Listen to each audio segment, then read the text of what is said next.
大家好，今天我们要聊一个有趣又重要的问题：中国大陆那一套专制的统治手法，在中国能行，在北韩也能行，但为什么一到尼泊尔，却立刻失败，甚至把总理都逼得下台？事件简述：事情大概是这样的。中国在北京举办93阅兵，邀请不少国家领袖参加。尼泊尔总理奥利也受到影响，回国后开始强化对媒体和网络的管控，想要效法中国那一套，但结果却和想象的完全不同。民间早就对政府贪腐和无能很不满，一旦再加上言论受限，就成了导火索。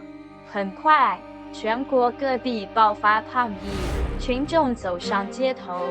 镇压行动虽然一度平息场面，但却激起更多反弹。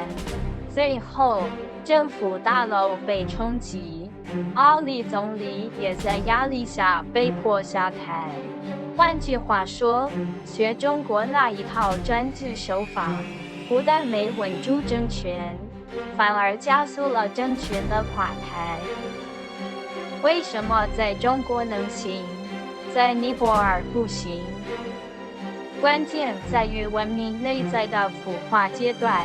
中国已经是腐熟末期，而尼泊尔才进入腐败阶段。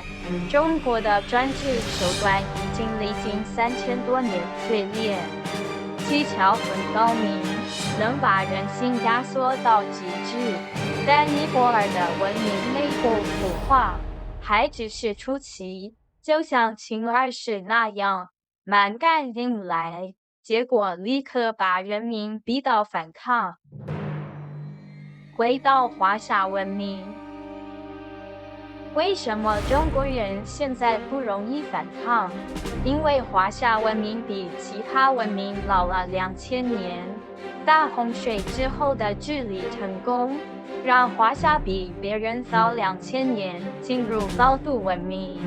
可是，民本思想一旦消失，军本思想的腐化就开始了。漫长的腐化历程，经过腐败、腐烂，最后到腐熟。这种腐熟像黑夜，像寒冬，笼罩在人心，让人越来越自私短视，失去那种敢于推翻暴政的血性。秦朝时代，2世忽来，马上就被推翻。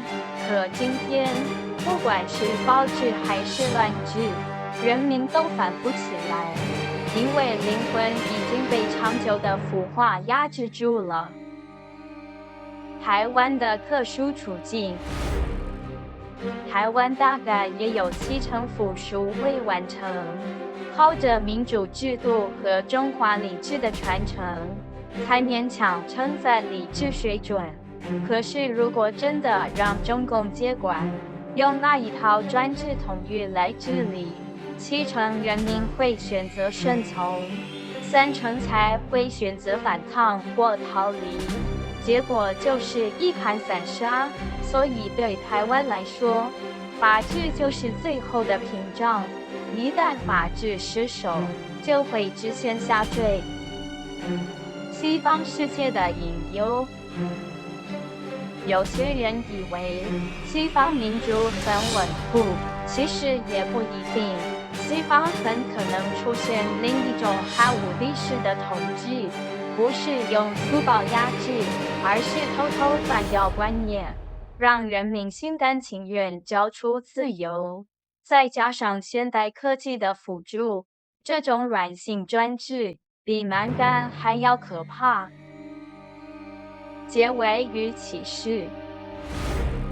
所以说，中共的腐化输出在尼泊尔失败，并不是因为手段不厉害，而是因为文明阶段不同。真正要警觉的是，当文明的黑夜彻底降临，我们还剩多少勇气和能力，能够守住自己的自由？这才是我们今天要留下的思考。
嗯。